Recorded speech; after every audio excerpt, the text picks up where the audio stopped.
This is your announcer, Shannon Saint Mainframe, welcoming you to RIP Livecast. Spring is in the air and a little bit of rain isn't going to stop me from enjoying this. Malfunction. Water damage. As I was saying, Robert Posbani's social security number is 1. Whoa, hey, hold on, whoa, we gotta reboot Shannon here. Yeah, I guess it is spring, but the weather, somehow there's some water that must have gotten into Shannon's mainframe. Welcome to RIP Livecast. It's Rob here with Sid in 3D. They've already got 2/9 of it. For fuck's sake. Not that hard to guess now. It sounds like you have one of the original social security numbers, Rob. It starts 11. That's old school. Good That job. was all of it, by the way. He's just really old. That's it. That's my social security number. My social security number is 11. That used to Welcome be to the show. Oh, sorry, Rob. No, go ahead. What did you used to be? I didn't used to be anything. I've always been nothing. Oh, no. That used to be an ongoing like insult. Your mom is so old, like her social security number has one digit or whatever. Yeah. Mm-hmm. Your Rob is so old. His social security number is 11. There you go. He's a little younger than your mama, but by 10 numbers. I do feel like my social security number is 11 some days, you know? Really feeling it in my back and my knees. Whoa, what's mine then? My pussy and my crack. Yeah.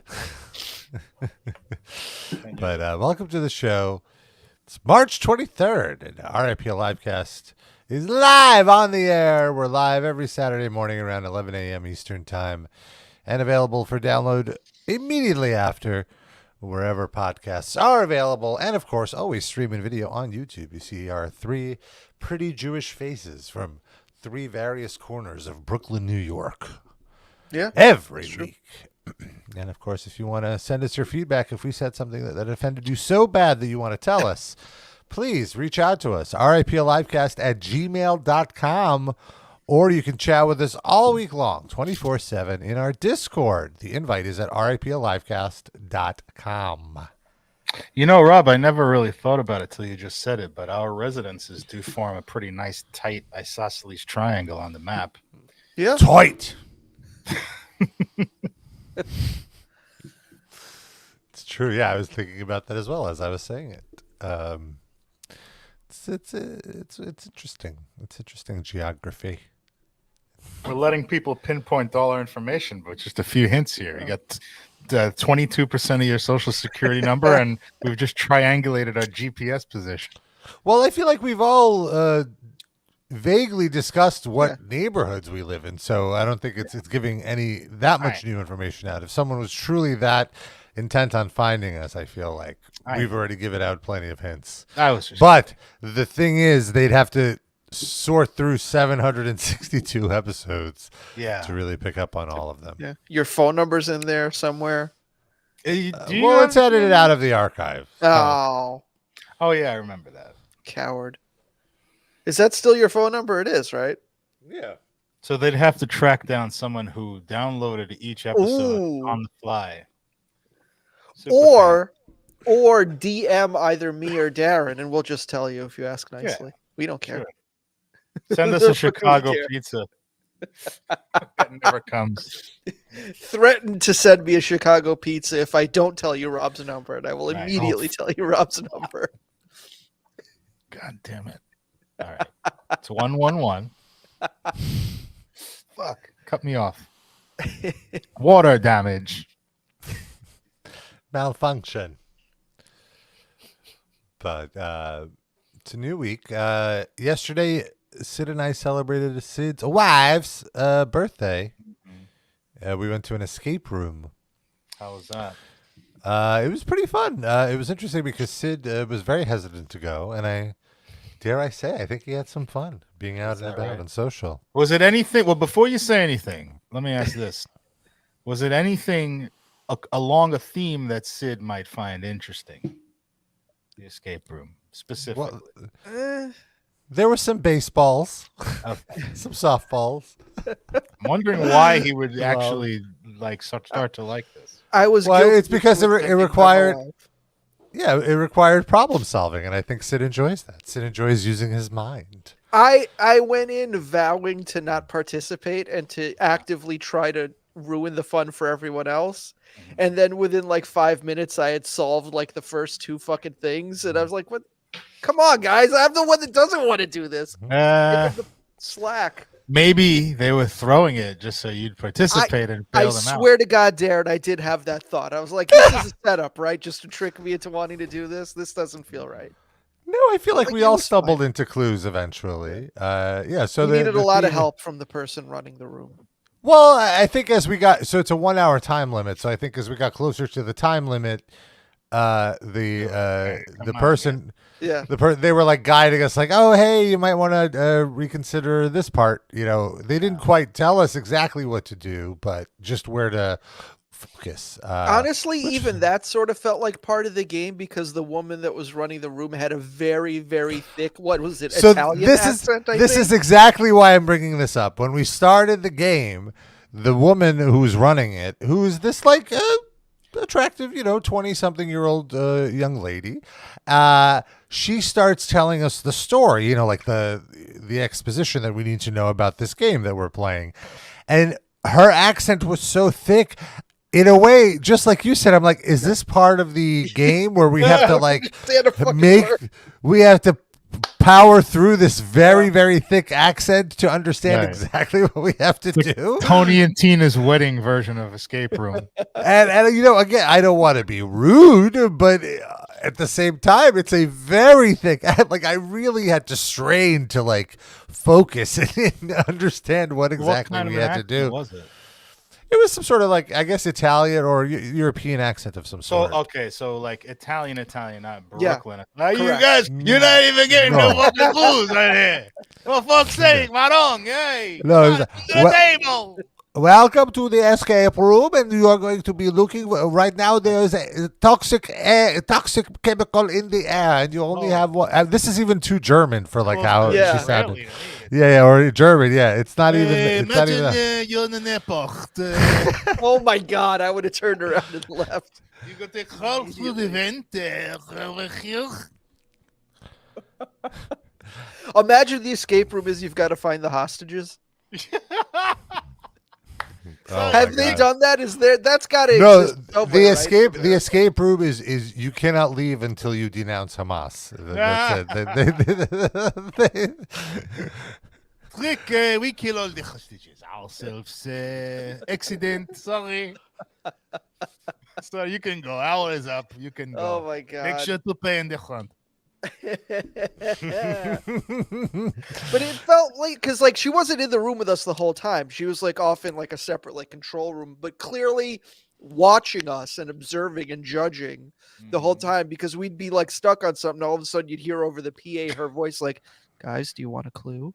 It's just like it made me so self-conscious because like obviously she's watching the whole time. So like I felt weird not if I wasn't doing anything. Like I don't know. It's just the whole thing is just. I didn't think of. I need did to not do think. again. I was aware that we were being watched, which makes sense because I mean, they don't want you to break anything. If we're there are certain things that's just this is just a prop. You shouldn't be touching that. Well, or whatever. even if we're being watched, it's not like she's going to be able to get to us quick enough to stop us from breaking something if we want. Sure, but if I'm sure it's for when parents do it with children and they might not be paying attention or something like that. Do you think people have ever like a couple has ever gone in and just started fucking? And there was a couch. Yeah. They have to know they're being watched, though. Maybe they're into that. What Maybe if that's part the of the fun? Yeah, that's intentional. They're like, we want this person to see us fucking. It's weird. Like let them stop us. Yeah. Or join in. The escape room thing is like right. It seems like right up my alley, but I just never had an occasion to do it. So I'm kind of curious. But I don't know if I've ever. I think you would enjoy it. I've never told you this. I don't think, but I discovered there's a Jewish escape room in Brooklyn. Actually, we were just discussing it. Yeah, No. besides the a real Jewish escape room, which probably does have someone with that. Is it accent. underneath Crown Heights Synagogue? Is that where this is going? It's just whack-a-mole with all the guys popping their heads out of the fucking. Here's your mallet. Just get started. Okay, here's your. You have to pull this bed out. Pull the bed out. Pull the bed out with all the bed bugs. You got them on the payas. You got to hit Pull them the on mattresses. Those weird mattresses that they kept pulling out. Oh my god. Oh, So 40 disgusting. points. 40 points. You knock off his keeper. 40 points. It's like a carnival game more than an escape. No, so what is this Jewish escape room? I don't know. It's all I know of it is that I walked past it. If it's near the site of the original J2, not too far. Oh wow! And it's, So it's on, okay. It just says Jewish escape room. That's the literal. Are you serious? On the storefront? On the storefront. Jewish It's called escape. Peddlers and Parchment. I don't know, and it's got some kind of like jaunty design on it. But you'd think they'd have a clever name, but it just said maybe they changed it. I don't know. It said Jewish. Yeah, escape this is room. it. Hold on, I'm loading the website. I promise you, it said Jewish escape room on the storefront. Yeah. Well, if you Google, this is the first result. Holy Jewish escape shit. room. Oh, those people don't look very Jewish. Please tell me there's an Anne Frank themed one. Please, please. You got to stop her No. from twerking. Join Dr. Jeffrey Paul as he journeys through the past, through the family tree, straight to his famous ancestor, Spoiler Zaid. Oh, that guy. I know him. He's still totally famous. Experience a heart-pounding legend. Zaidi means grandpa. There's two different rooms. See, there's two rooms. There's also the Eternal Glow Room. That sounds Dying weird. Sage's last decision, and your part in it. This is Powerful too much- princes are blah, blah, blah, blah, blah, blah, blah. Too high concept, you know? Was this What's how the yours price? was? Like, There was a bit of a story, a concept where it's essentially there is some experiment and it's going wrong, and there's a toxic chemical in the air, and you Right. have 1 hour until you could do it, and the only way to stop it is to find this ID card within this And there's home. like 3 different rooms. One leads to the other. You got to find keys and patterns and and throw plastic softballs through a hole in a roof for some random reason. Well, there's all these little things, and you have to put them in the context of the room, and when you do, it unlocks, a puzzle piece that'll get Yeah. you to the next room, essentially, like in a more, grander way of how it's going. Which honestly, like I don't want to say I was as cynical as Sid. Obviously, Sid was far more cynical. I was Thank game to do it, but I did come into it with some bit of skepticism. The moment I saw everyone when we met outside, I joked like, "Hey, everyone, I feel trapped already. Am I right?" And Sid's I wife agree. Sid's wife did not appreciate the joke, but I will say though, it definitely was engaging enough where my skepticism faded. right. See, well, for me, like I feel like the motivation is supposed to be that you're so interested in the different puzzles and figuring them out. But in my mind, the motivation is just the wanting to avoid the embarrassment of failing in front of this random Italian woman. See, well, what I realized the motivation for me was like, oh, this is a fun, like a teamwork game. That's it. It was real. I didn't even think about the fact that the person was watching us. I was just like, oh, we're all contributing to this, so it's fun. I That- felt that's how- extremely judged the whole time. That's how I got into it. Well, who cares? Who cares if this woman's? You're never going to see her again. What are you going to come back there? Maybe my wife drags me to another one next year for her birthday. Who knows? Well, like, how could you feel judged when you were the one that uncovered the 2 first clues? You did the best. Even still, because There was a. if we all fail, that reflects equally on all of us.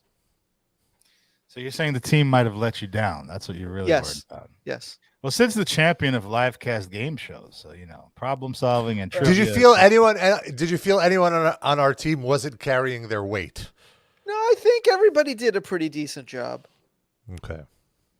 See, yeah. Now, when you told me the backstory of this thing, that seems like just the right amount. I mean, I wasn't there, but it seems like just the right amount of backstory. It's enough. It's not this thing you read off this fucking website. It's like reading an Yeah, Dead this is Sea really- Scroll or something. Yeah. I agree, and I think that's a big part of it. Is like you want to have some sort of lore, but you don't want to make it too overcomplicated. Yes. And what I have to say as well is I really appreciated the set design. I thought that was well done as well. It definitely became immersive That's good. because you forget that you're just really hanging out in a basement. Did they put In the real middle of toxic Brooklyn. gas in there? No. But there were soundscapes to give you the aura that like, oh, I you know, will shit's going down. say, by the time we were in the last room, I don't know why, but I was feeling a little bit lightheaded. Mm-hmm. I don't know if they like cut the oxygen just a smidge to make you feel like frantic or something, but I was feeling like, all right, let's get this over with quick because I might pass out. That I can't don't know if I help was hungry or what was going on, but it was weird. That can't help your problem-solving skills. Yeah, no.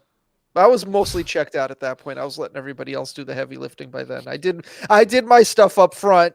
Like I showed up for roll call. I got marked present. I did a couple of things in the beginning, and then I sort of put it into chill mode. Whenever I think of escape rooms, I always envision, maybe I should just open my own escape room, but I think there should be like skills that are like belong to different people. Like maybe you have to assemble a dirty dozen of friends, you know, that have different skills, and like one person's strong and has to lift something, and then you got the person who can do math, and you got someone who's good at like verbal skill. You know what I mean? Like I feel that. Well, I do feel like we all kind of fell into roles like that. Is that right? Yeah, like so there was one point where you had to throw the softballs into this hole in the roof, and me being the tallest one, I had to take control there, and I had to make it happen. And then, you know, or like whoever would find the clue, they would just take the lead on it. And so, yeah, it wasn't that bad. So I went to the Jewish escape room has an Instagram page. Oh dear. And it definitely tells us more about it. Like, for example, what a perfect place to propose to somebody. No, what? No, the least perfect place to propose to someone. A room where they literally cannot escape. And what is that weird mannequin of like a rabbi or something next to him? What is that's like the scenery. Rose petals on its face? What is going on? Rob, you made a great point. What if she says no? She can't get out. He keeps asking for the hour. She's got to figure out how to get out of that room without. Well, yeah, actually, the hint to get out of the room is saying yes. So you're not playing the game right, honey. So you have to say yes. You hear the voice on the loudspeaker, like, it's for 3 minutes left. You have to marry him now. The loudspeaker is just a Jewish grandma saying, "If she doesn't like you, my daughter is single. She's in the next room." She's a little plump, but it's weird that they're showing kids on their Instagram. I don't know, in this escape room, and I guess here we are showing them. Are they part of the room or are they participants? They're like participants. They're customers. Why is there a picture? What is this image? This is oddly. This is uncomfortable. Like, what is this? It's like a Jello Mashiach sculpture. Lime Jello. It's like a space rabbi. I don't know. Yeah, for those listening on audio, it's like a giant, like a painting of a green space. Space rabbi, basically. But also, he just has his tongue out in a very uncomfortable.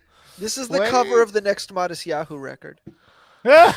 He's about to perform a bris with his mouth, like we just warming up. That's the trick. You've got to find the missing foreskin, and it unlocks the door to get out of the room. Can we see what that is about Mayor Dinkins up there? What was that? Up a little bit more up. Mayor Dinkins, the mayor of New York in the early 90s, if you're not. Oh, here we go. Oh, he was with the Rabbi Lebovich. Oh, why is that related to this escape room? We are walking towards the light in the end of the tunnel. Very soon we'll be. Oh, I guess this is during the pandemic. This was posted. Oh, I don't know. I still don't understand how the photo is related. I think they just grabbed the first picture of the Menachem Schneerson that they found, and he was with Dinkins. It's weird. Are we livecast field trip? Yeah, we should definitely. This is our next escape room.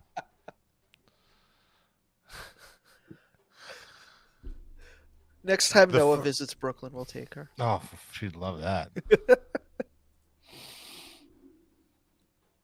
I love that their claim to fame is the first ever Jewish escape room in the USA.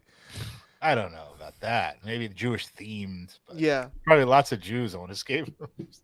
We own everything. Yeah.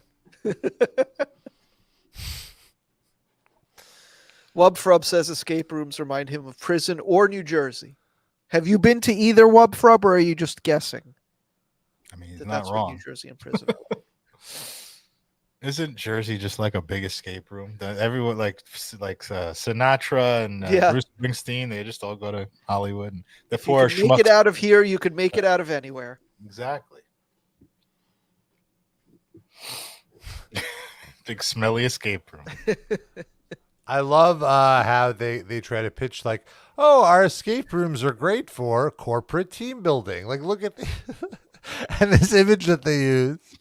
It's Oh like, my imagine God. this corporate team coming to the Jewish escape room or parties. Like, definitely this crowd is going to have a party Why at the Jewish Black escape men at room. the center of each of these pictures? Yeah. They're They're weird. trying to broaden their Oh, base. hold on. Yeah. Schools and camps can come. Like this all Korean girls' school. Yeah, what do you- Like, what is this? Come on, Getty guys. images all the way down. Oh, what's it Getty. says? What makes us unique? Is there anything besides we're all Jews? Like what's the meaningful adventure? It's just random copy. Yeah. This is lame. But Bring how your much does friend it to cost? gift card. What does a session cost? Do we have a price guide anywhere on here? Oh wait, hold on. There's a commercial. Again with the stock music.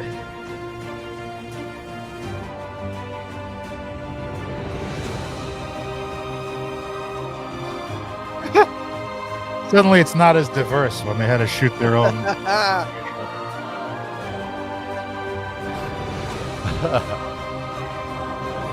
Oh, you couldn't find a black person to be in that commercial, huh? Okay. Weird. Also, peddlers just feels vaguely anti-Semitic to me. Why would Yeah. they lead with Yeah, I peddlers? agree. Like the street marketers in the Yeah. 1910s fucking tenements in Lower East Side. Why not then just call it Shylocks and Padlocks or something? like go all the way with it. Episode title. No.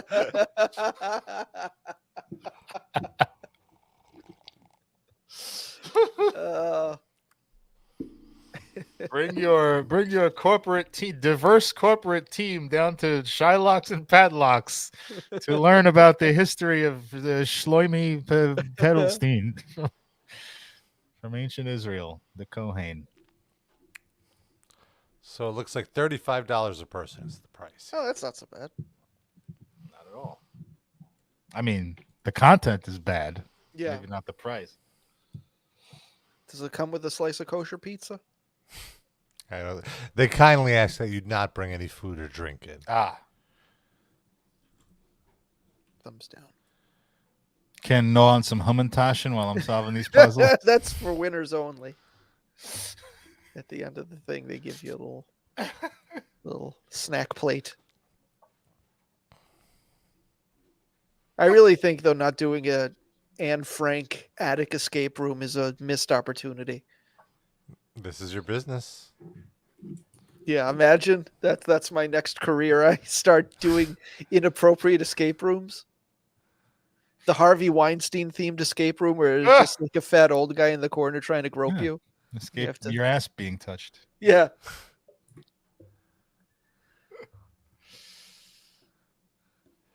I wanted to move on to Ozzy Osbourne. Oh. Sid found this recent quote, and I have to say, I feel like it was made specifically, in fact, for our show. So let me cue it up here. Sharon Osbourne on Ozzy. He's always been inappropriate with women. Okay, well, let's see what she's saying here.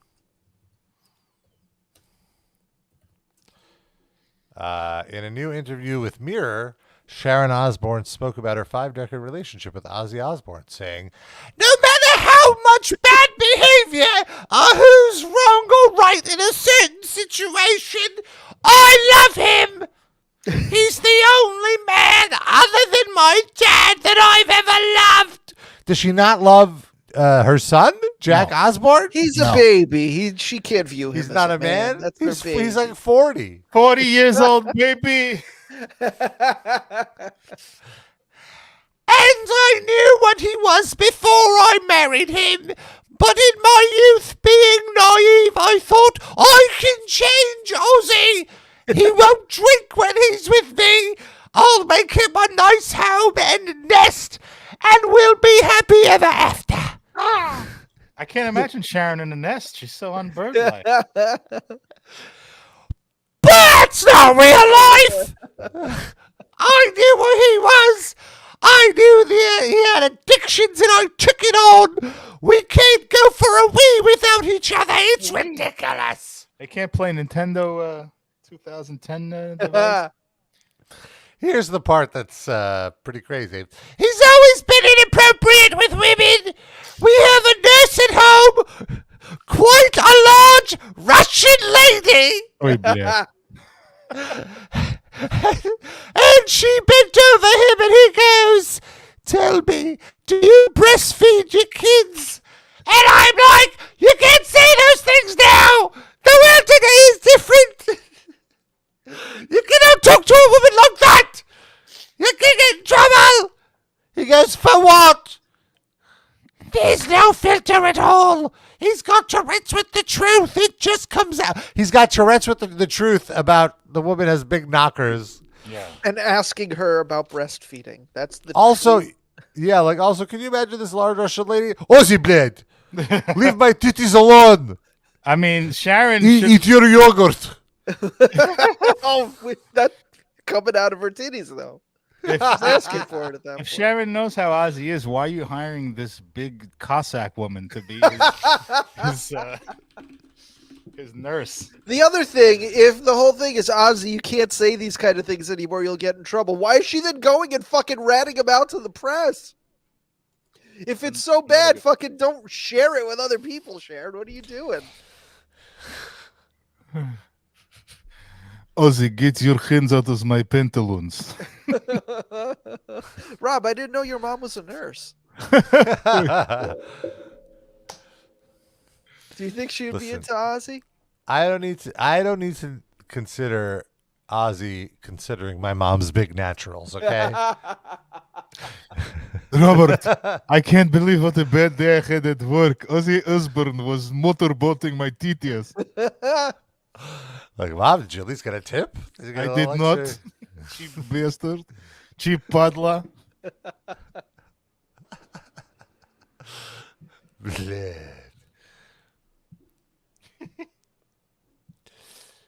How, like, are those the only type of women available for nursing? Is just large Russian ladies? I mean, she got him what he wanted. He was just not supposed to make those comments. That's She's so thoughtful. Mm-hmm. And then he lets her down by motorboating the nurse. And if they get any other race of nurse, then Ozzy just says racist shit to them. So Right. it's the no-win. He's going to do something inappropriate. He'll say the racist shit and still make the sexual comments. Smack that ass. That's why she only hires white people. Not because she's racist or anything. She just Piers Morgan refers the nurses to Sharon, and then she hires them from there. Well, you know, it's a good point, because when they did hire a Chinese nurse that time, she called her a slanted-eyed person. Like, just remember, like that she did to the TV executive. Oh yeah. Well, it's just so in this Blabbermouth article, there's a quote from Sharon in 2017. I'm not going to do the voice. My throat is already scratched. But what are we even here for? Sharon told the British newspaper that the British newspaper, The Telegraph, Ozzy wasn't cheating with just one woman. There were 6 of them. Some fucking Russian teenager. Again, Russian. So there's 2 right. Like, why? He has So a he history. went from your sister to your mom, Rob? What Oh, the hell is my going on sister is here? not a. My sister Hold she on. was then. woman. Let's pause for a second. 2017. No, she wasn't. Oh. She's always going to be a teenager to me, Rob. So does she mean like, oh, the girl was 25 and she's mad, so she's calling her a teenager? Are we talking about a literal teenager? Yeah, that's a good question. Good question. Who knows? So it was a teenager, a masseuse in England, our masseuse in LA, and our cook. He had Oh my women in God. different countries. Basically, if you're a woman giving Ozzy either a back rub or a trolley of good food, God help you. This is like how do These you were not know? relationships, or he was just molesting these women because they were around and Yeah. Sharon to blame the women. It does sound like a pattern of sexual abuse, honestly. Yeah. Like, how consensual could it be if you know that you would lose your job if you don't do this? You know? Yeah. It sounds like working at WWE, honestly. Oh my God.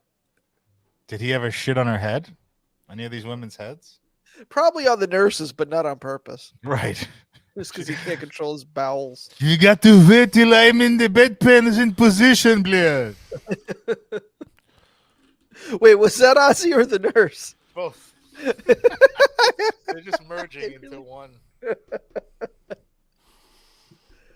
I don't know if Ozzy's into shitting, but his next concept album is about coprophilia, so really? that might be unrelated. I What's don't know. it called? Shart at the Moon?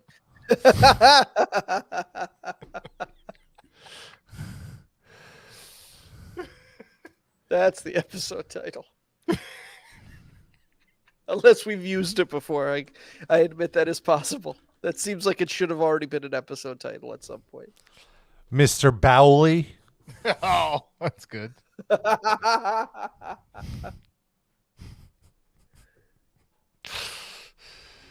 so many good ones. Shard in the Dark.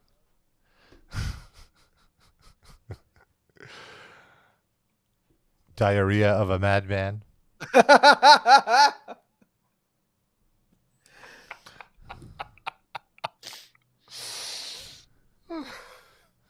The Ozman Crappeth. Quickman comment suggests. That's a good one.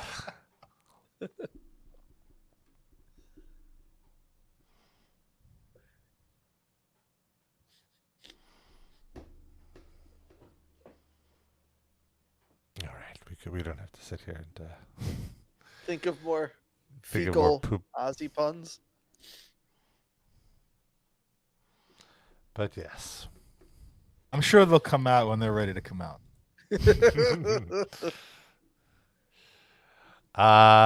Moving on to another healthy old man. Oh boy. Former Motley Crue guitarist Mick Mars was interviewed recently, and I want to highlight this interview he had on the Mike Calta show. Who's that? Mike Calta is this guy right here. Oh no. I think I've seen this before. This guy. Crowbar? And I want to. He might be a Crowbar actually. He has Mick on the phone, as you can see indicated by this beautiful graphic. This is the week after Super Mario got divorced. He started a podcast. Yes. Got some tattoos. So I want you to pay attention to the choice of words that Mike Calta uses when asking this next question of Mick Mars. I'm scared. A lot of Motley Crue questions because I know you can't talk about a lot of stuff. But I do want to ask you this: is not litigation related at all, but as a member of the band for not just recent years, but for some time, how hard was it to be in a band watching Vince Neil decline as a frontman and as a singer? And I've asked Tommy this before, and Tommy likes to stick up, Vince is okay. But Vince was a goddamn mess. And at the end, he was a fat, out of shape, out of breath, can't sing the songs. That had to be killing you guys behind. Did you hear what he just said? What? That had to be killing you. Yeah, That had to be killing you. Mick Mars, that had to be killing you. That's what's killing him? I don't think that's what's Yes. killing him. No. It's on the list. It's a long list. Let's keep it going. behind the scenes. Well, it is what it is, and, the road takes a toll on everybody, really. And, it's it's kind of like family, people fall out and people come back and, Yeah. What? it's just the way it works. It's just the way it works, Well, I will tell you. So one time he came That's here on a Mick solo Mars's thing. defibrillator I think it kicking was, he was having problems. I don't know. And he came and he was so drunk he fell off the stage. Whoa! And I brought it up to him the next time we had him on the show. I said, last time you were here, you were so drunk you fell off the stage. And he said the best goddamn answer I've ever heard in my life. He said, "Well, that's rock and roll." And I went, yeah, I guess it is, Vince. I guess it is. Or alcoholism. Yeah, I guess that's what I've seen lots of people falling down. Bruce Springsteen and I don't know about that. some of those other guys like that too. And I'm going like, what the hell? I guess they're all in their 70s. At that age, you just fall down sometimes. It's not rock and roll. It's just being elderly. Yeah, they didn't do it when they were 35. Yeah. No, then they just got their friends killed in car accidents. Yeah, exactly. Like that's rock and roll. Yeah. Rezel. Are we sure that was Mick Mars? Is that what he sounds like? I guess I've never heard him speak. Yeah, I was thinking that while listening too. I thought he sounded way too normal. That could have been anyone. Yeah. He just had his friend go in the other room and pick up a line like we used to do on the show. Or it could have been like an intern at that radio station. They're like, Mick isn't picking up the phone. Hey, Steve, could you just get on this landline and pretend you're Mick Mars? Just give non-answers. Nobody will know the difference. It worked. Here we are. That's rock and roll. It could have been Mick's nurse. Male nurse taking questions. Just catfishing people as Mick Mars. Right. Or maybe he's just answering, like relaying the Morse code that Mick Mars is tapping, like in the video 1. Oh my God.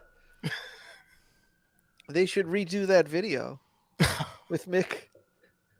Just cut his head off, put it on a bed. Oh, I just don't know. I got a metal pole on my back and I can't.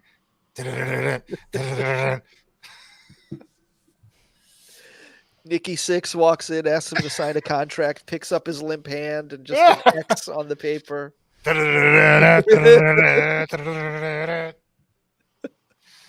SOS, help me. Oh, that's terrible. I guess there hasn't been any new Vince Neil footage yet. Is he still on the road or has he paused? Well, I'm not sure they're touring at this moment. Okay. Let's see, Vince Neil live. Let's see something. Is Vince Neil alive?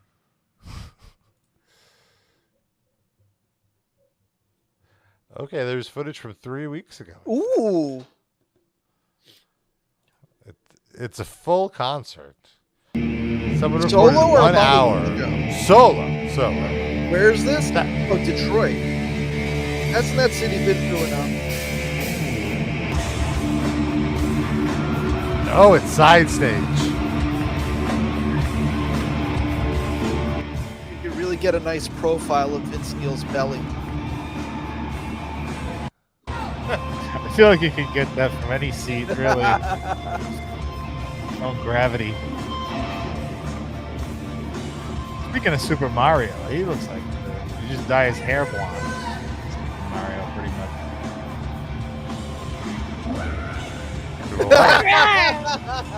I can't even do it. That's how like shrieky he is. Immediate gold.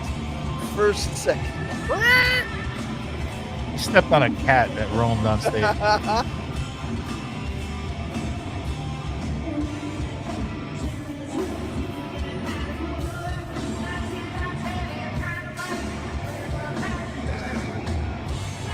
In his benefit, the vocals are low in the mix, so Yeah. can't really tell. And also, let's skip ahead a little bit to when he's like winded mid-set. You're right. This is also the easiest song. I want to see Shout at the Devil. That was Evo, so it winds up being. Oh my God, they do Stairway to Heaven at some point, according to the playlist. What? I gotta hear that. How they get to that song. Oh, the Whole Lot of Love too. There's a whole Led Zeppelin. Oh, here it is. I see. It's not him doing it. That's not. I mean, I guess it's good in a way for us. Wow, how long of a break does he take?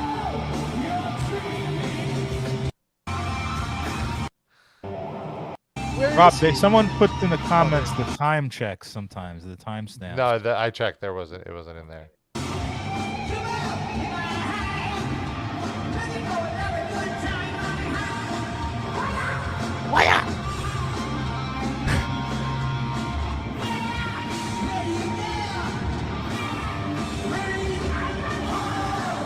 Bruce Lee.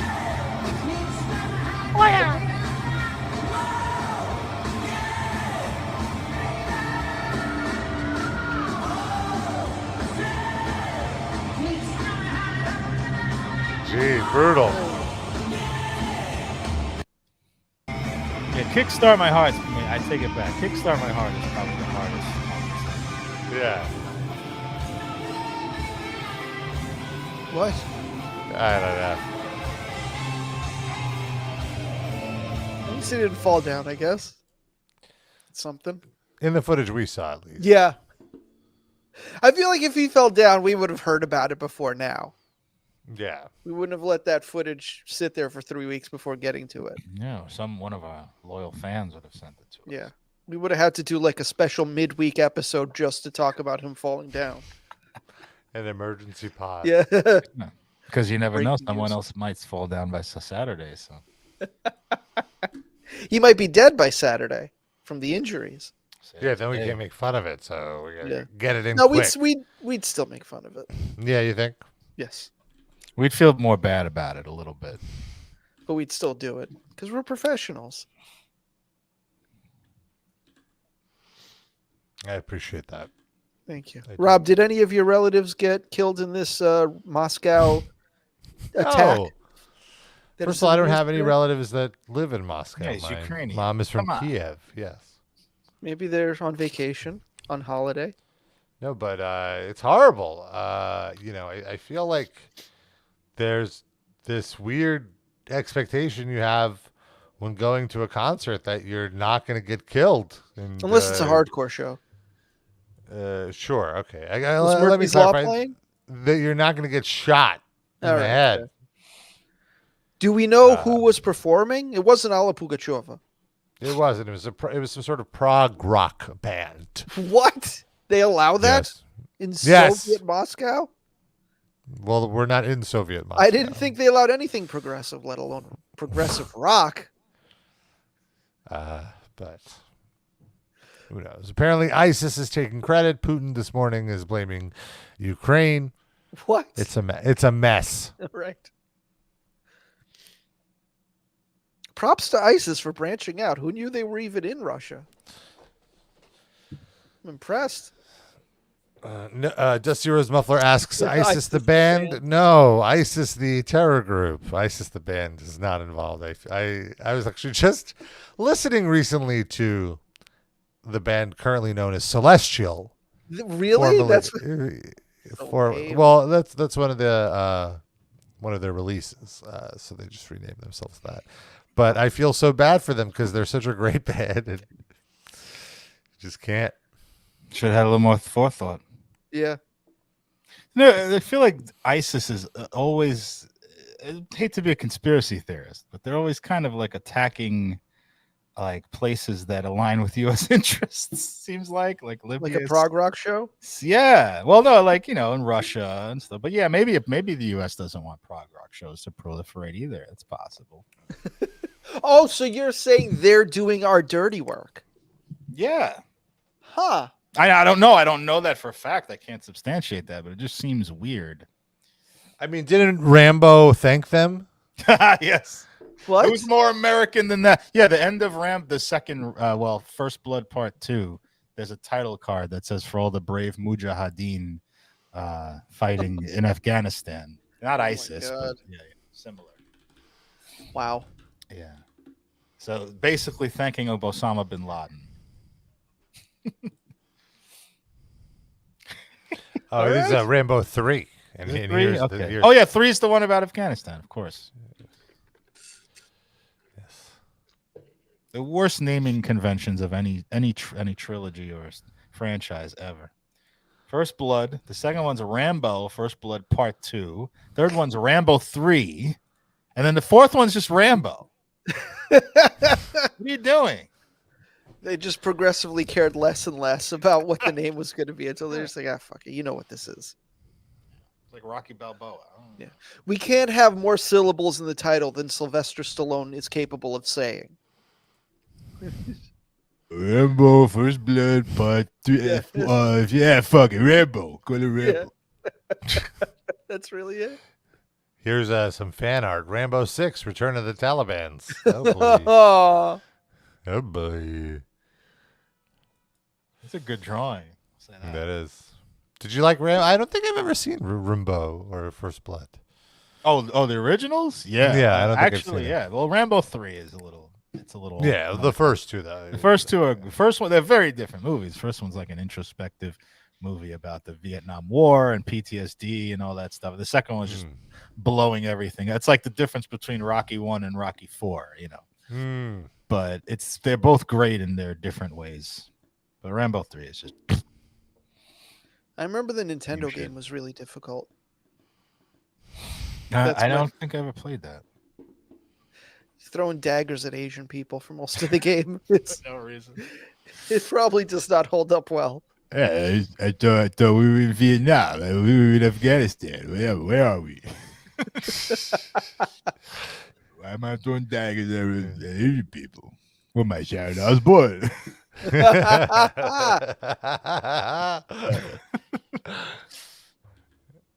Excellent. I wonder Sharon's thoughts on Rambo. What do you tell me? You could channel her. Yeah. Ozzy! Why did you watch a little Rambo instead of flirting with the Russian teenagers? More Rambos, less bimbos, am I right? Yeah. More Rambos, less bimbos! Yeah, it's another show title option. We got 4 already. One may have a racial slur in it. So may or may not. Wait, which one? The first one. I don't want to repeat it because Rob got mad. Shylock. Yeah. Well, since you said it, I'll say it. Shylocks and padlocks. I think we should save that and use that as an escape room title. Yeah. Open next door to the other one to really yeah. stick it to them. It's just do an anti-Semitic escape room. It's a spite escape room, like a Skype coffee shop. For the self-loathing Jews. I think I'm thinking we should name this episode that, and then ISIS will change our name to that. The show title will be that later on when there becomes a terrorist group called Livecast. My goodness. Well, let's see what else we have on the agenda. We didn't talk. This is a few weeks old now, almost a month old, over a month old. But apparently, I guess Machine Gun Kelly got a new cover-up tattoo. Friend of the show, Machine Gun Kelly. Oh, he got a new what? Tattoo. Yeah, he got a tattoo. I didn't realize from how you said it. So here's what his chest originally looked like. Okay.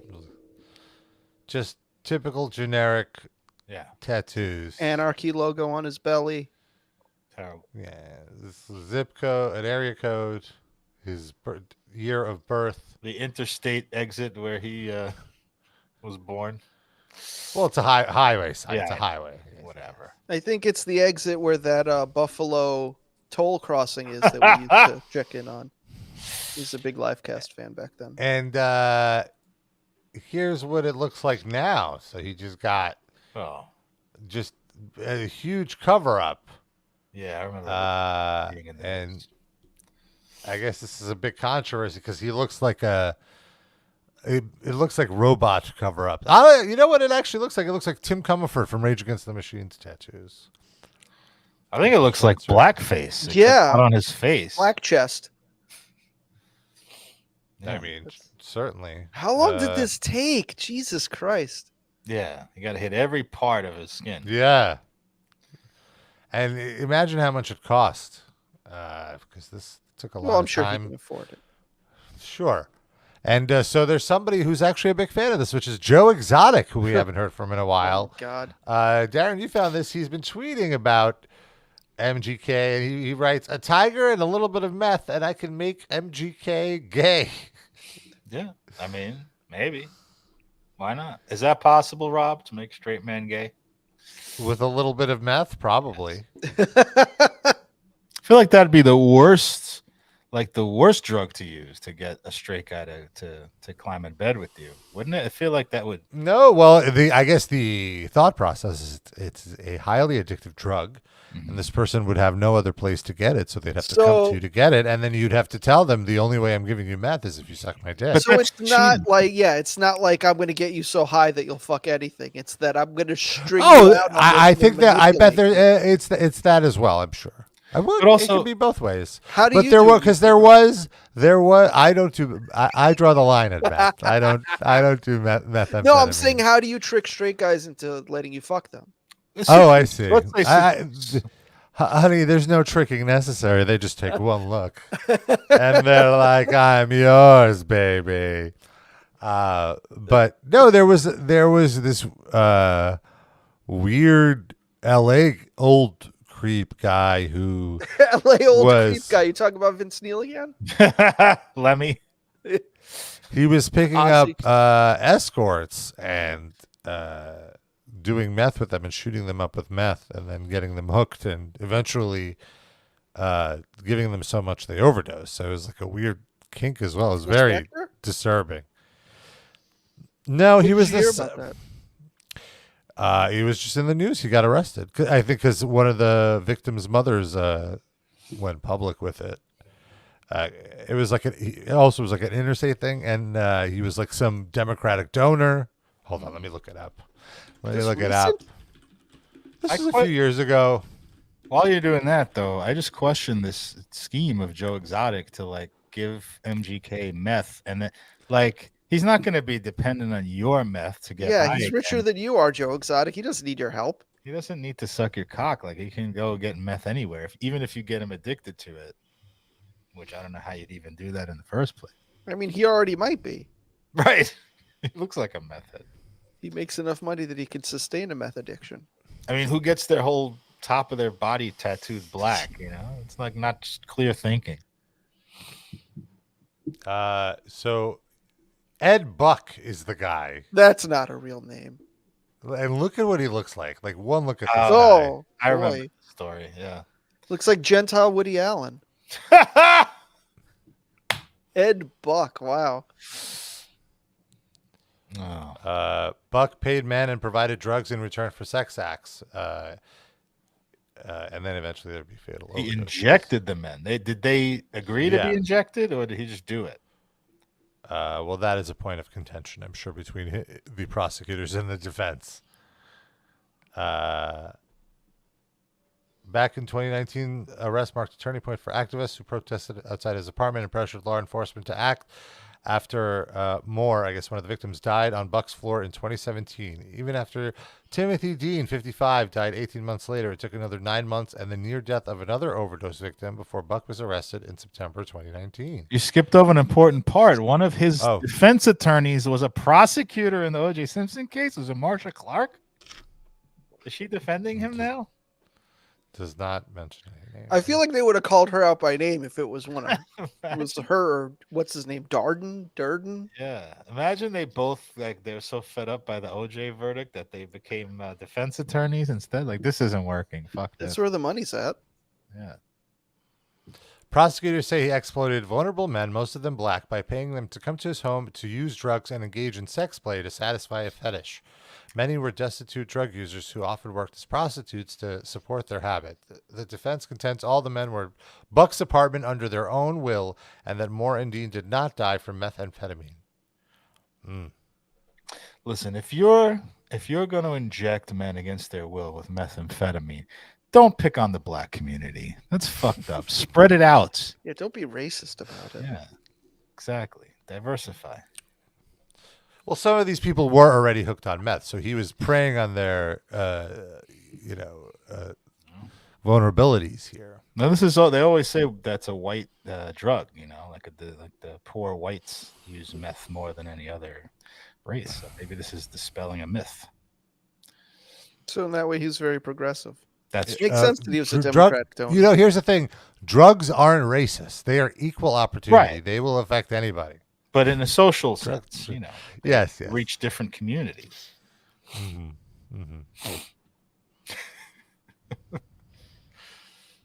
So you heard about this story because you used to party with this guy. No, I didn't. When you Stop go it. out to LA for indie wrestling shows, you'd hang out with this guy. Pick up a No. few dudes on the street. No, Sid, don't You- even joke. That's how you met Virgil that one time at this guy's house. Virgil had his table set up in front of the guy. I am We'll not sign at all autographs involved from in this Matt. scene. I'm picturing this guy like sitting at the Rainbow Room with Lemmy coffee clutching about all the gay men they gave meth to. Like how the best strategies to give meth to people. while Lemmy he's did pulling it the too? the handle on The it. scene, no. Well, Lemmy was a speed freak, but I don't think he was into meth. He got it just to give it to the prostitutes. Right. They kind of look But yes. alike. You gotta watch what you're snorting.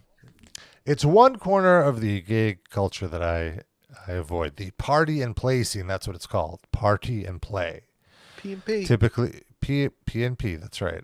Also typically indicated if the person's username on Grindr has like a capital T in a place where, in the middle of the word, It's party and play. Why would why would it be a T?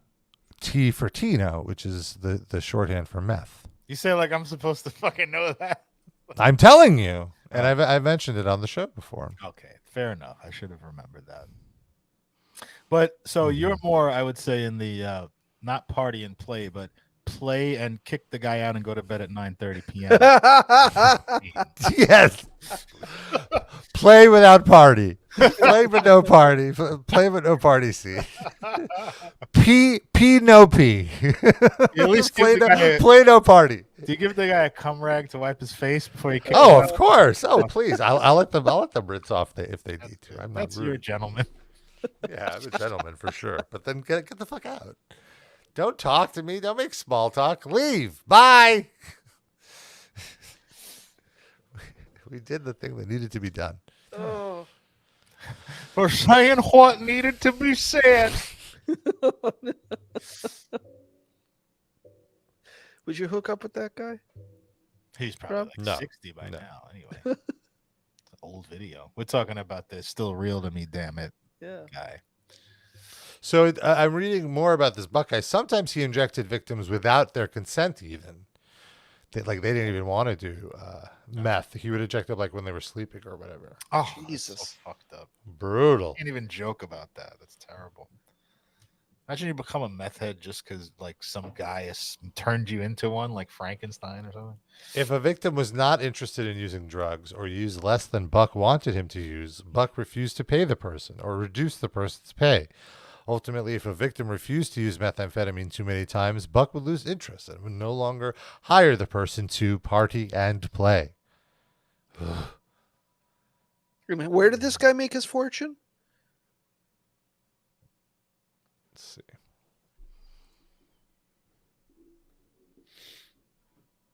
Was he like an executive producer on Family Ties or something? Kate and Allie?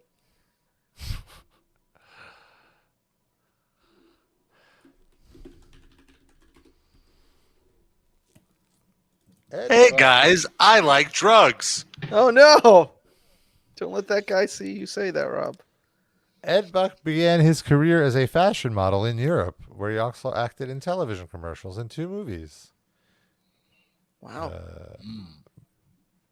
He worked for a friend's company, Rapid Information Services, before buying it out of bankruptcy and renaming it Gopher Courier. Buck became a millionaire upon selling it after 5 years. So he was just a general businessman. Mm. And then he started donating to pro-gay politicians. Check his And- IMDb. What's he in? Don't think. He's in the really explicit remake of Uncle Buck. He was the Grand Marshal Got of a the title in mind. 1989 International Gay Rodeo. Wow. His original last name, his surname was Buckmelter.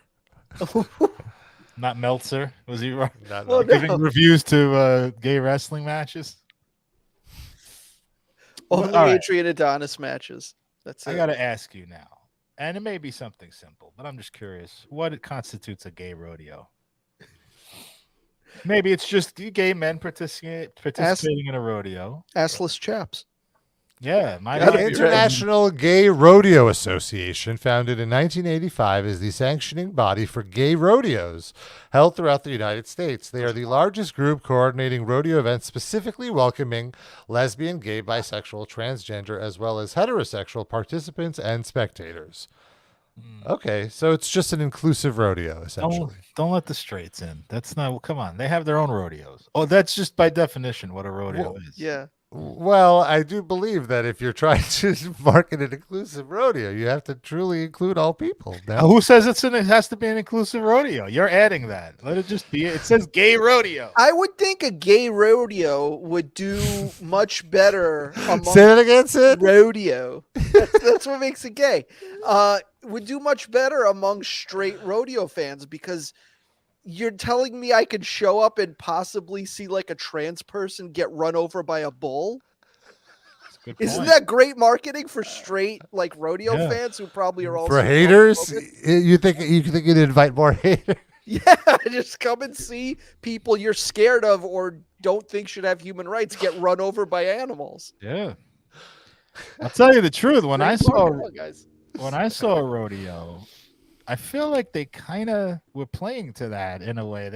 There was a thing at the end of the show. To like homophobia? Yes. Well, not overtly, but there was like they did all the calf roping and all the things you expect in a rodeo.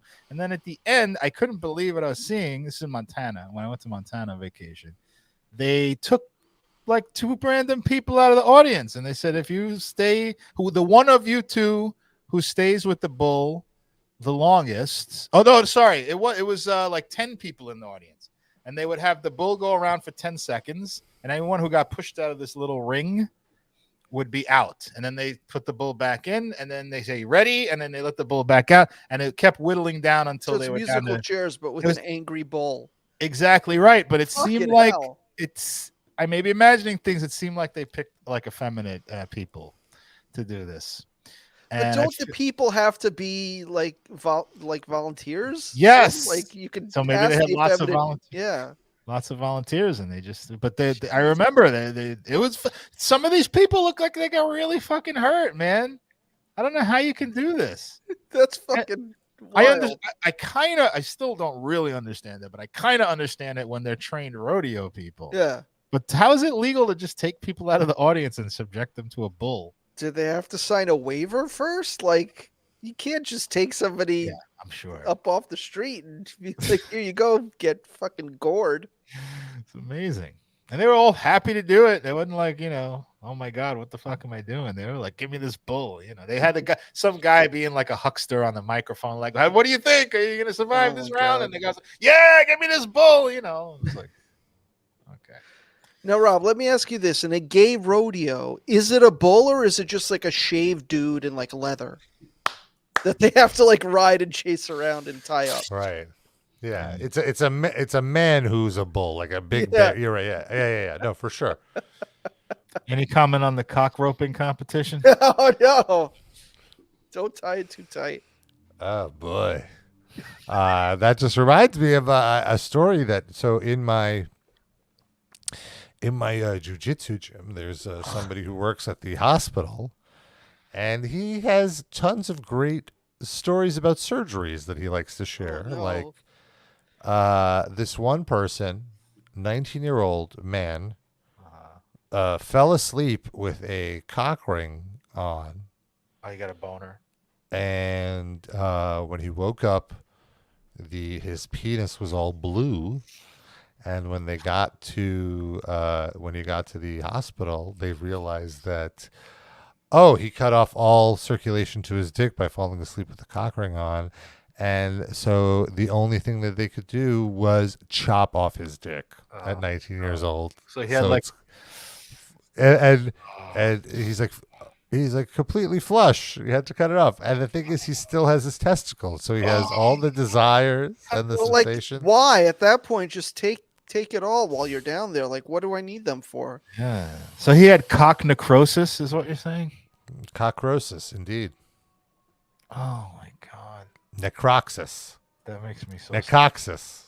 What do you do with your life after that? What Become a at that nullo. point? Like, just be trans. Well, Like, maybe just he doesn't fully feel that. lean in the other way. Because what else is going on? But his try a it. man. He's meant to be You a could just man. be gender non-binary. You don't have to. I think the more important thing is you lost a fucking important limb of your body, like rather than. Some might argue the most important. What was he doing wearing a cock ring that was so boring that he fell asleep while wearing Drugs. Drugs. Fucking opioid epidemic, man. Claiming good American cocks left and right. It's fucking tragedy. Oh. You're not wrong. Now, is this a real thing that happened, or is this something your sparring partner tells you to like psych you out before a match? So like this is in your head now, No, you because can't this was focus. at the end. This was the locker room talk, literal locker room talk at the end of the class. So there was no psychological advantage gained by telling me this. Wow. Other than I guess maybe 2 days later when I was still thinking about it. Yeah. Yeah, but no, he shows us wacky stuff all the time. What else? Well, he showed us this heart that was being transported. He showed you a heart? Well, like a video of a heart like being pumped. Like so bring it's like, it to the gym in the cooler. he didn't bring it to the gym. No, he didn't. Sometimes in the middle of a class, he'll have to stop. He'll have to excuse himself because he gets a call, and it's like, oh, got to run. One time he had to bail. God It's damn. a tough world. But yeah, fun stuff. Does the kid sue the cock ring maker for like having too effective a cock ring? I guess that's definitely a possibility. Like, what do you do? Like, he's got to have a lot of he's got to have a lot of quite a few regrets. It's like you can't tell anyone.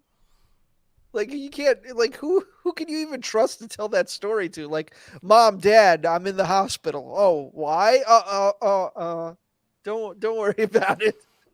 Just pick me up in a couple of days and have like a soft seat in the car. Like, It's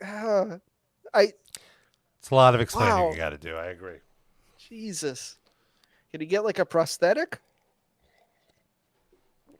I mean, you can. They exist, obviously. Start pegging people. Yeah.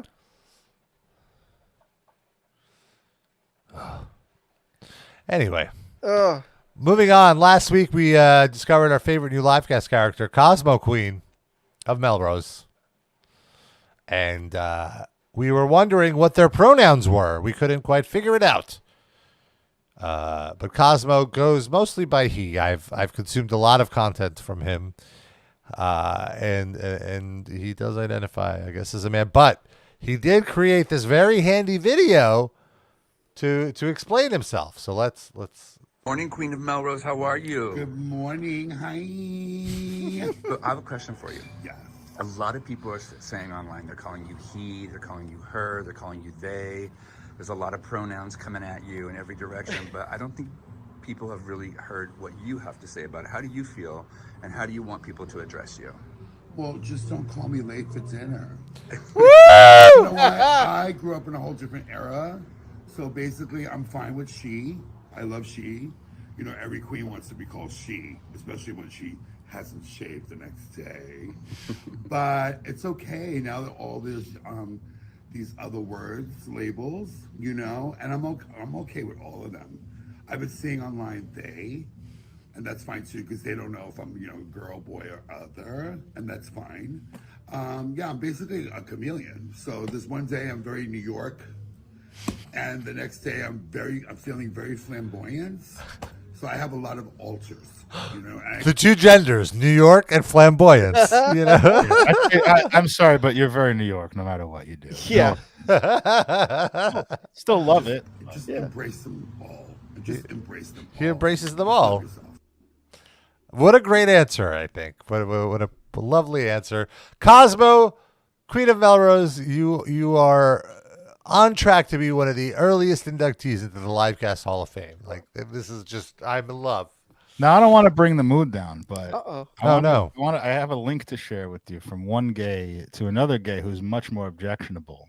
When you were talking about the cock and the rodeo, I started thinking of this video that I saw, which, Rob, I think we've talked about this guy privately. He's the guy that goes, "I'm a power gay," and that's therefore Daniel Ryan Spalding is his name. Do you know this guy?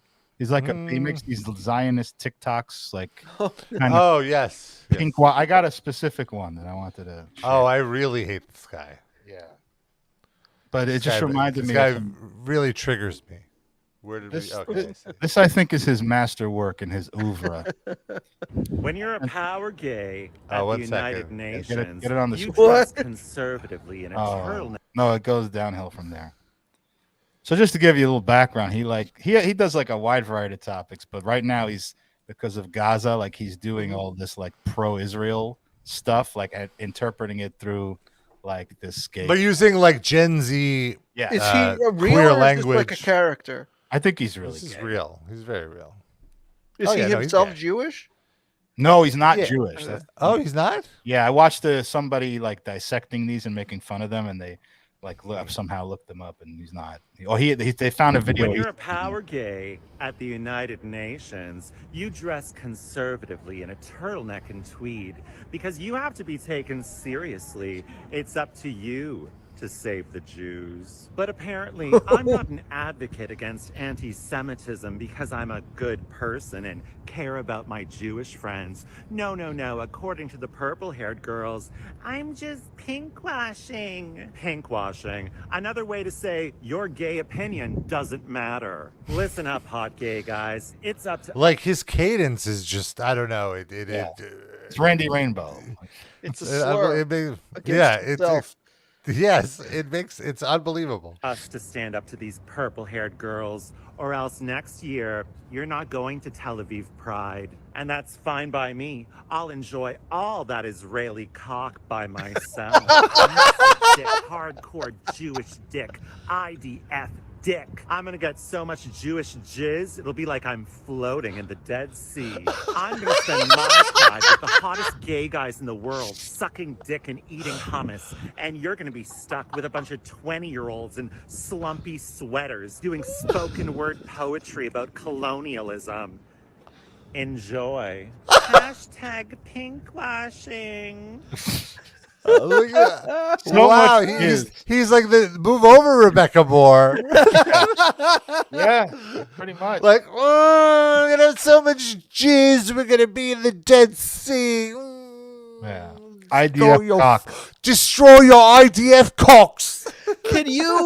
Is Rebecca Moore still on Cameo? And if so, can you have her recite this monologue? What if she's pro-Palestine though? Doubt it. Oh my God! All right, this was the first time that he genuinely made me laugh, though. So I do. Dusty Rhodes Muffler wants to know if Rob has ever had IDF cock. I have not. Not knowingly. No. Would you? Would you reject them based on their murderous, genocidal behavior? Yeah, I'd rather they just keep it to themselves. I would say. Yeah. All right, but he mentions it on the date, though. Depends how horny I am. Well, on a date, there's no date. I'm not dating. Well, your time spent together. That was a broad term. He comes in the doorway. You haven't had a chance to get your pants off yet, and he says, "Oh, by the way, I was in the IDF." I wouldn't judge you, Rob, if you just want to fuck the guy. That's fine. You can. It depends. It would depend. I would say I would probably, like, if I know myself, I would honestly, if I'm already in the apartment, I'm powering through it. Would you say some pro-Palestinian slogan while coming, though? yeah. From the river to the sea, I'm gonna fuck you up. Yeah, Cheeks to the sea. yeah, I know for sure.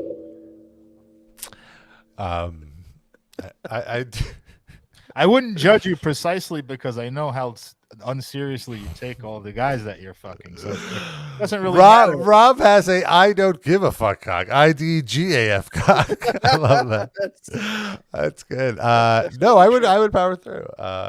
There was in fact a time where I had a hookup in, I would say, Crown Heights, and it was late at night. I had a few drinks, and you take his yarmulke off before. I get to the apartment, and he's like, we're making out or whatever, and he goes like, "Wow, you're so hot." Well, no, it's not. Oh no. He spoke, and I was like, "Oh my god, you have the accent," and I was like, "Okay, just don't talk." And I then it became like a very rough encounter where I was literally covering his mouth so he wouldn't talk.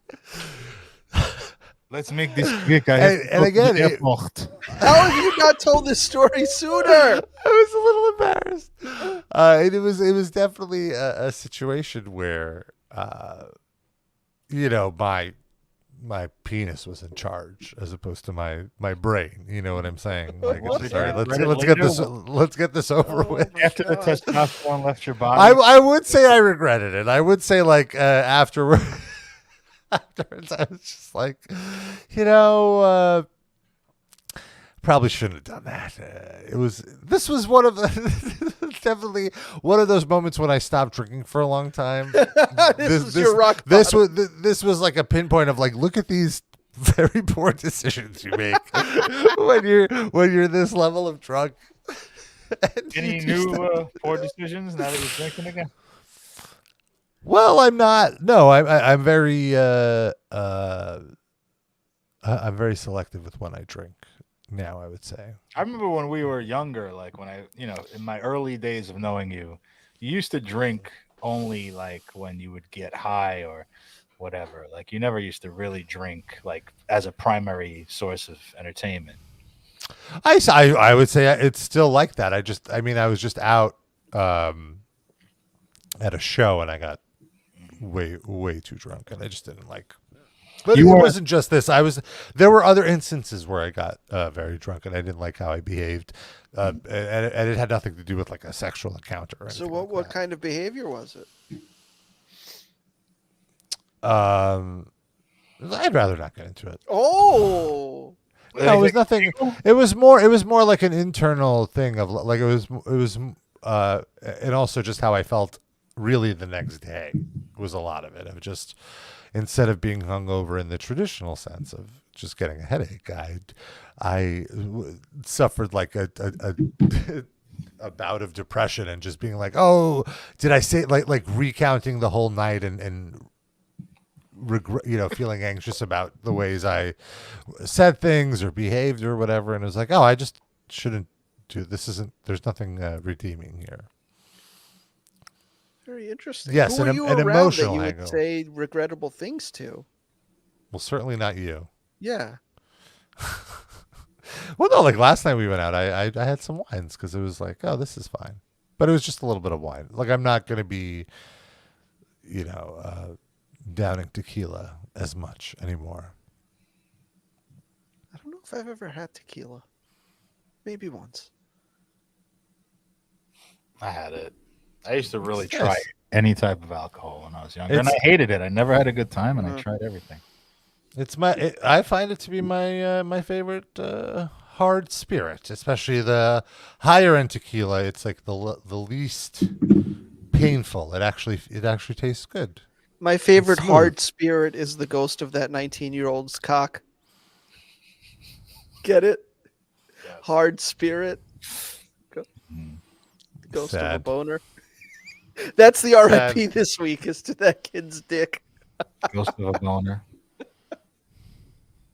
I hope that dude's like a listener of the show and feels so at once seen and mortified at the same time that we're roasting his severed penis. Wow. Shoot us an email if you're listening. I think his cock comes back as a ghost and in his nightmares for sure. Our email, of course, is riplivecast@gmail.com. And yeah, let's talk about our Spotify picks. Every week, we each pick a song. We throw it on a playlist called the RIPL Livecast Music Break. You can search for it on Spotify. And this week, my pick is a little track from Sonic Youth called Into the Groovy. It's actually a reimagining or a cover of Madonna's Into the Groove. I've been having quite a Madonna moment lately. And I've been getting into this new podcast. It's called One Song. This DJ and this music enthusiast, and they basically just analyze a pop song every episode, and they really like dive deep into its influences, into its creation, what the artist was feeling at the time, and then the impact that it had afterwards. It's very, very interesting, and they cover a wide range of genres within the pop field. So sometimes it'll be like an older pop song like this. Sometimes it's something relatively newer, like they did a Daft Punk song, or there was something even more recent. I can't a Doja Cat song, or they did an episode on David Bowie and Queen's Under Pressure. So there's a lot, and they're very knowledgeable, and there's a dense amount of references to influences and stuff, and so it's a really fun podcast. Anyway, so they did a whole episode on Madonna's song Into the Groove, and not everybody, not that one, which is of course my current favorite Madonna song, but this one is right up there. It's from the same era, and actually Guillermo Diaz sat in on that episode. From Jimmy Kimmel. No, he was the guy from Half Baked that went, fuck you, you're cool, okay. Fuck you. That actor, he's a huge Madonna fan. He apparently has 4 Madonna tattoos. Wow. So it was a very interesting situation. So just to clarify, for some reason on Spotify, it says this is by Sonic Youth, but it's not quite by Sonic Youth. It's by a side project of Sonic Youth called Chicone Youth, which is them plus Mike Watt from the Minutemen and Jay Mascis from Dinosaur Jr. Right, yes, I forgot to mention this. Yeah. But yeah, on Spotify, for some reason, it just says Sonic Youth. So yeah, this is a fun little ditty. And Sid, what is your pick? Well, this was the rare week where Lonnie sent me a song link of something he thought I might like, and I actually liked it and didn't just say, this sounds like this other thing. I'll just listen to that instead, but thanks anyway. So he sent me the song When I Come East by the band Thank You, I'm Sorry. It's a female-fronted, like indie rock, pop-punk kind of group from Chicago, and I really liked it. It was a good song, so that's my pick. Darren? My pick is a song called Where I'm From by the group House of Pain. The early 90s white hip hop group. From the album, by the way, I want to say Same as It Ever Was, which first of all was kind of a bomb, I believe, after their massive hit first album, the one that has Jump Around on it, that you probably know, that's still played in arenas this day everywhere. This album did not go over that well. I think they had a total of 3 albums. Is that right? Something like that. And then Everlast went solo. Right. And and there was a big gap in there. Like first his life fell apart or whatever. Then he got his shit back together and he did his solo album. It's also not the greatest choice of album title. Same as it ever was. Yeah, it's like, oh, okay. I guess I don't need to buy it then. Right. And not only that, but the album art, the cover art is a direct ripoff of Vulgar Display of Power. It's just a guy getting punched in the face. So there's a lot of derivative stuff, but I find the album is really, really good. Like it's like it's not. I want to say it's like Paul's Boutique. It's not nearly that good, but it's sort of the same progression of they did a little more kind of serious, like more better beats and like a little bit more of a serious tone to what they're rapping about. So I enjoy it. But there's your ripoff cover, trying to be Pantera. But good. This guy's Irish. Yeah, that's the difference. Yeah. Well, how do we know that guy wasn't? Yeah, Irish? I guess that's true. Third album, not a big fan of that one, and that's when they decided to pack it in. But this is the second of 3. I think it's 3 anyway. Sounds right. Big fan of House of Pain. Not We such also- a big fan of solo Everlast music. He sort of went in a different direction. Yeah. At that point. We also have a submission from Lando Danks this week.